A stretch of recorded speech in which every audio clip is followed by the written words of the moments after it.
Masu sauraro, Assalamu alaikum. Barkanku da sake saduwa da mu a cikin sabon shirinmu na Muleka Duniya mu sha kallo. Ɓangaren tarihi da muke kawowa wa tashar Bams TV ita take ɗaukar ɗawainiyar wannan shiri, kuma za ku iya samun wasu shirye-shiryenmu a tashar mu ta Bams TV Hausa, Bams Hausa TV a YouTube channel ɗinmu.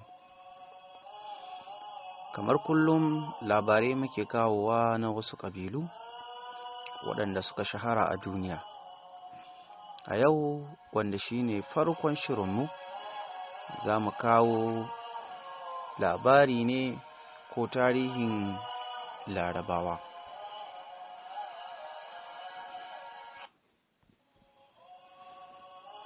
Ku biyo mu domin jin tarihin Larabawa.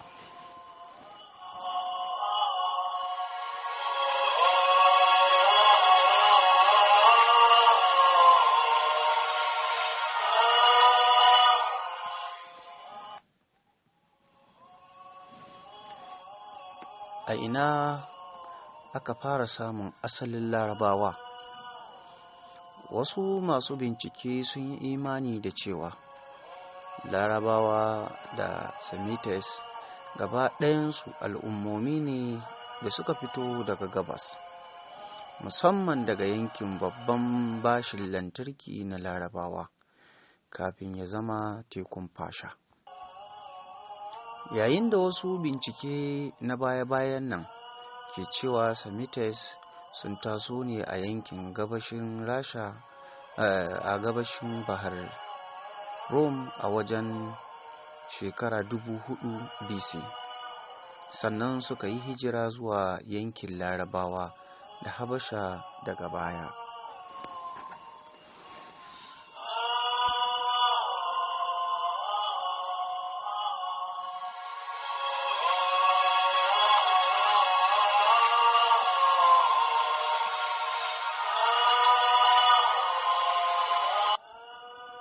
Wane ne Balarabe na farko a cikin tarihi? Dangane da Larabawa kuwa, ana kiransu da wannan ne saboda su ne asalin Larabawa, kuma zuriyarsu tana komawa ne zuwa ga Ya'rub bin Qahtan bin Aber bin Salih bin Arfakhshad bin Sam bin Nuh, wanda shine ya fara jin harshen Larabci. Su ne mutanen Yemen da aka fi sani da Larabawan Kudu, kamar yadda mafi yawan ma'abota tarihi suka ambata.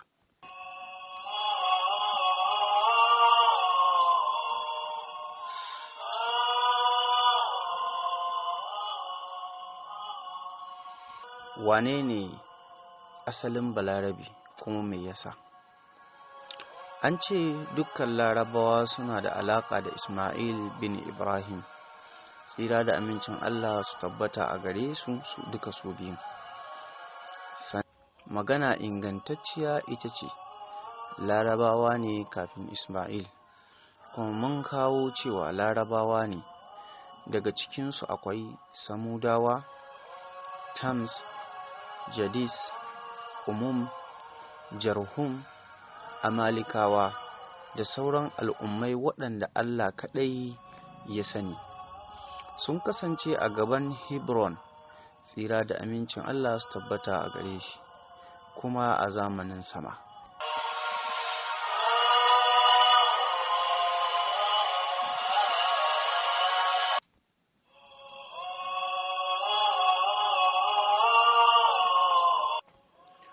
Wane ne ya mulki Larabawa kafin Musulunci? Mulkin ruɗani ake ce masa. Manafira ko Lakmith sun fito ne daga daular Larabawa daga ƙabilar Lakhm ta Tanukh. Sun yi mulki Iraki kafin zuwan Musulunci. Sun kasance abokan Rumawa tun farko, sannan suka haɗa kansu da Farisa.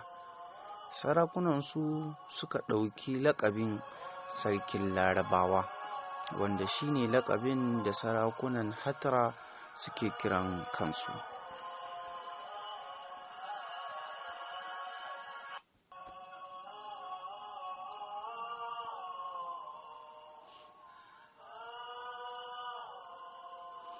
Mai annabin tsira da amincin Allah su tabbata a gare shi ya ce game da larabawa. Al-Hakim ya ruwaito a cikin Mustadrak, Imam Tabari a cikin Al-Mujma'ul Kabir da Awsat daga Ibn Umar ya ce, manzon Allah tsira da amincin Allah su tabbata a gare shi ya ce, Allah ya halicci halitta kuma ya zaɓi ‘ya'yan Adam daga cikin halittu, kuma ya zaɓi daga cikin ‘ya'yan Adam larabawa, kuma ya zaɓi daga cikin larabawa Mudar, ya zaɓi daga Qurayshawa Mudar, ya zaɓi daga Qurayshawa Banu Hashim, kuma ya zaɓe ni daga cikin Banu Hashim.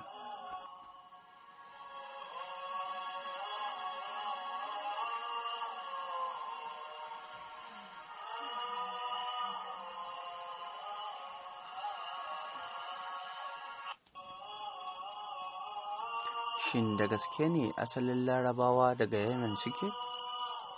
Yawancin 'yan Morocco sun yi kuskuren yarda cewa Yemen larabawa ce ta fuskar mutane, harshe, wayewa da kuma ainihi.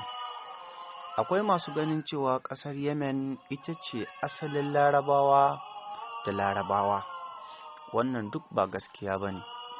Yemen ba ƙasar larabawa ba ce, ba ita ce asalin larabawa ba, kamar yadda Isra'ila tsohuwa da sabuwa ba ƙasar larabawa ba ce, ba ita ce asalin larabawa ba.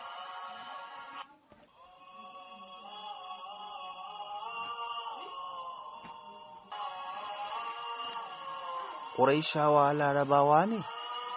Quraysh daga Qurayshawa ne, kuma Qurayshawa duk zuriyar wani mutum ne mai suna Fahr bin Malik bin al-Nadr bin Kinana bin Kuzaima bin Mudraka bin Mudar bin Nizar bin Ma'adi bin Adnan. Don haka daga kabilar Adnani, wato daga ƙungiyar larabawa ta Mazorabiya a cikin tatsuniyoyi.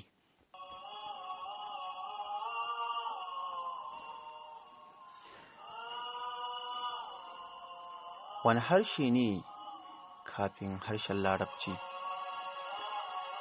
Harshen 'yan Coptic ya kasance harshe Masarawa na tsawon ƙarni 3 kafin yaƙin Larabawa da Musulunci, kuma ƙauyen Alzeniya da ke cikin lardin Lizor har yanzu shine wurin da mazaunansa har yanzu suke amfani da yaren 'yan Coptic, saboda yawancin mazauna garin Kiristoci ne, kuma cocin da ke wurin ya sadaukar don koyar da 'yan Coptic ga mutanen ƙauyen.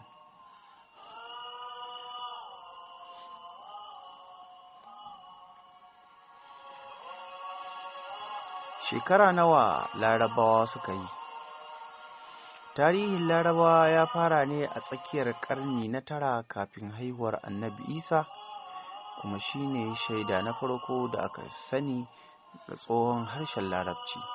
Da alama Larabawa sun kasance ƙarƙashin ikon daular Assuriya ta Neo-Assyrian, kuma sun kasance a yankuna daga kudancin Turkiya zuwa yankin Larabawa.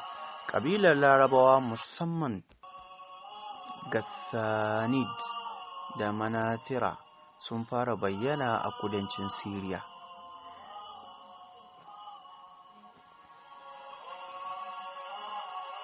Wane ne ya rayu a yankin Larabawa kafin Larabawa?